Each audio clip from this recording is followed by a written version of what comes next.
murakoze cyane Imana ishimwe cyane uyu munsi wa none yongeye kuduha mu by'ukuri tuba duhora dukeneye guhora twumva ijambo ry'Imana kuko ijambo ry'Imana ni ryo ridufasha mu buzima, ni ryo ritwubaka, ni ryo rituma dukomera, ni ryo rituma tubaho mu buzima bunezeza Imana. Amazina y'uko bisanzwe ni Ntakirutimana Eric, dusanzwe tubana mu biganiro bitandukanye bivuga ubutumwa bwiza kuri YouTube yitwa Live for Christ Alone TV. Ngira ngo ujye kuri YouTube ukandikaho ngo Live for Christ Alone TV, uhita ubona amavideo yose twaganiriye avuga ku ijambo ry'Imana. Ushaka kuzakurikirana, ushaka kuzajya usharinga bagenzi bawe kugira ngo ijambo ry'Imana rikwamamare rwose biremewe. Ikindi ni uko ushaka kuzajya ukora comment ukambwira ati ibi ntabwo biri kugenda neza, kugira ngo tubashe kungurana ibitekerezo, share, comment, subscribe birakenewe kugira ngo izina ry'Imana rikomeze guhabwa icyubahiro. Uyu munsi wa none rero nanone nifuje kuganira namwe ijambo ry'Imana. Ndifuza ko mbere tuganira dusenga Imana. Urakoze Mana ishobora byose, Mana y'urukundo, Mana ikomeye, turiho kugukorwa n'imbabazi zawe. Ijambo ryawe n'umutsima bituma ubuzima bwacu, ijambo ryawe n'itabaza n'ibikenewe byacu, kugira ngo Mwami Imana tudasitara cyangwa se ngo tugwe, kandi twongera kwizera. Uduhe imbaraga Mwami Imana zo kumva ijambo ryawe, kandi imbaraga yo kubisobanura neza uyu mwanya tugiye kuganira, ubane natwe muri byose, mu izina rya Yesu ufite imbaraga n'ubutware, amen. Rero nshuti bavandimwe, nifuze ko tuganira ku ijambo ry'Imana, ariko insanganyamatsiko uyu munsi nagira ngo tuganireho iragira iti uzura Umwuka Wera ube umuvugabutumwa nyawe. Insanganyamatsiko iragira iti uzura Umwuka Wera ube umuvugabutumwa nyawe. Ni ukuvuga ngo udafite Umwuka Wera nta nubwo waba umuvugabutumwa nyawe.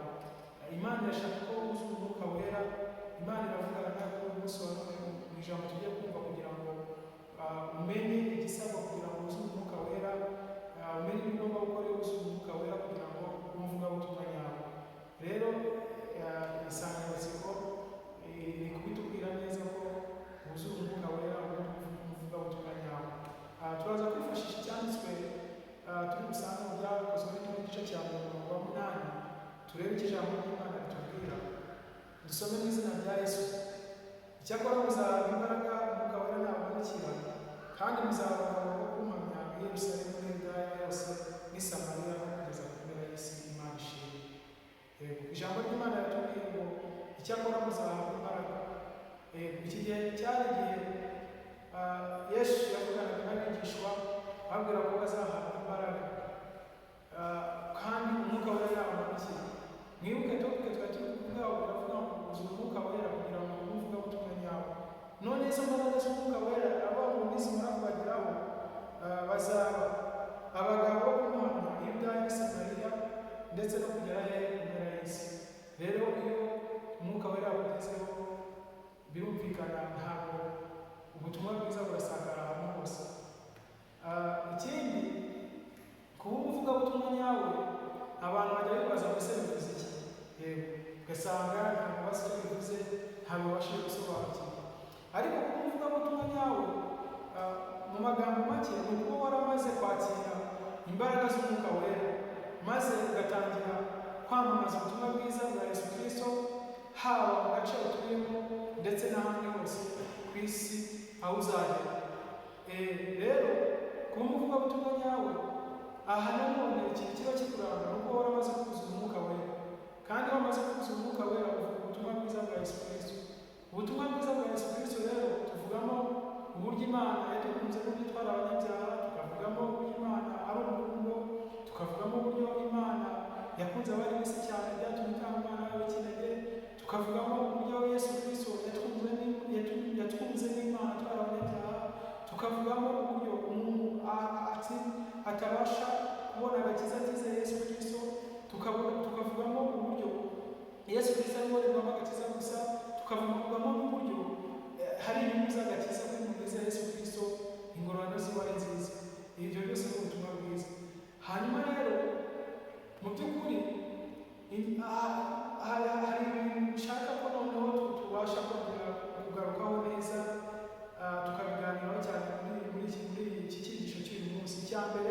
iby'umwuka wera dufasha n'ibihe iki ndagira ngo tukimenye neza tucyumve.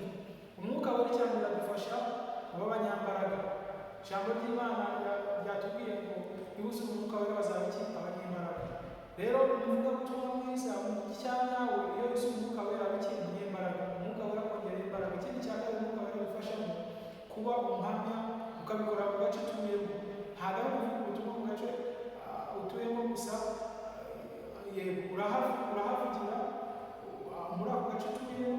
Icyo ni icya mbere. Ikindi cya gatatu kuba umuhamya w'ahantu hose uzagera.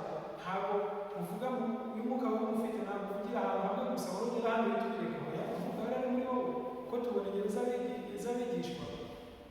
Ikindi tugomba kumenya, iyo tuvuze kuba abanyembaraga nabyo ni ikintu tugomba kumenya cyane. Tuba abanyembaraga mu gihe byagenze mu gihe twuzuye umwuka wera. Niyo mpamvu dukeneye umwuka wera. Ndabasengera abantu bose kugira ngo bakire imbaraga z'Imana. Ndabasengera abantu bose kugira ngo bakire umwuka wera, kugira ngo babashe kuba abahamya nyabo cyangwa bavuga ubutumwa nyabo, bavuga ubutumwa nyabo. Hano ndavuga urugero rw'intumwa Pawulo n'ibyo umwuka wera yamukoresheje. Icya mbere tubona Imana yakoresheje Pawulo asengera abarwayi bagakira. Iyo turebye mu byakozwe n'intumwa 19:11 kugeza ku 12, tugasimbuka tukajya ku bice 20 ku murongo wa 9 kugeza ku 12, hari n'ahagaragara yuko yagize icyo bita gushira amanga. Icya mbere yasengeraga abarwayi bagakira, agashira amanga. Ikindi kudatinya amakuba cyangwa se ibyaha. Ibyo byose iyo ufite umwuka wera byose bigira gute biragenda. Rero kuba umuhamya, ikindi umwuka wera udufasha kuba umuhamya ukabikorera mu gace utuyemo na bimwe bivuzeho ndetse n'ahandi hose. Ndongera kugaruka ku ntumwa nazo zabanje zivuga ubutumwa bwiza mu gace baherereyemo ndetse na bugufi bwabo ari Yerusalemu, Yudaya yose ndetse n'i Samariya. Kandi kugira ngo babikore nuko babifashijwe n'umwuka wera bari bamaze kubona.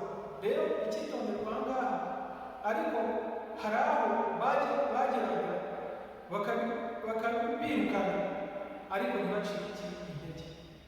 Kubera umwuka wera inama bagenda kubwiriza abantu bakumve bakabipinga ibyo kubabwira, ariko kubera umwuka wera nawe muri wowe ntabwo uzigera ugira gute ucika imbaraga.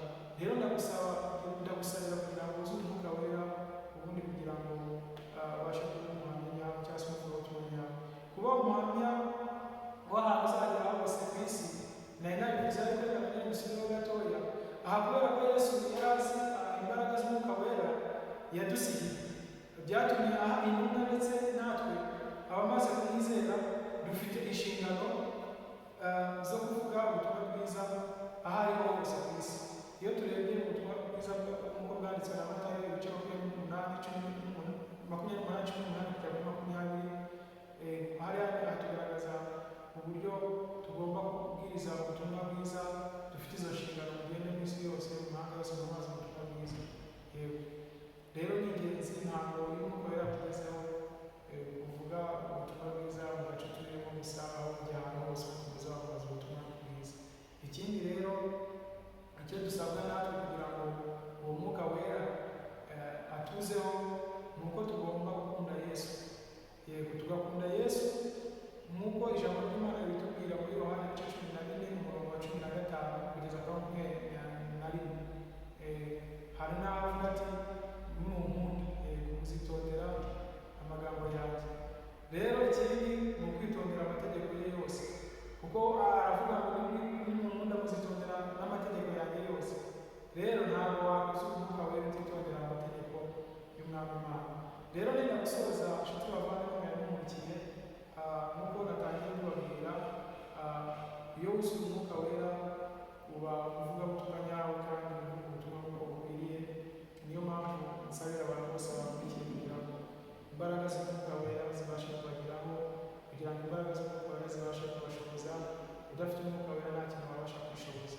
Rero natwe dukeneye kuzuzwa umwuka wera kugira ngo tuvemo abavugabutumwa nyabo bahamya Umwami Yesu, kuko umwuka wera niwe ugomba kubidufashamo.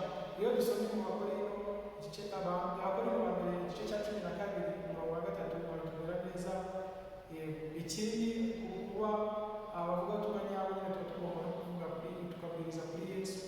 Aho ngaho twasomye mu Bakorinto tusomye mu Bakorinto ba mbere 12:3 Yesu nyine tugomba kuba rero tukagaragaza mu nyigisho zacu, tukagaragaza nk'aho ari urufatiro, kuko Yesu ari we urufatiro rwonyine tugomba kwigisha.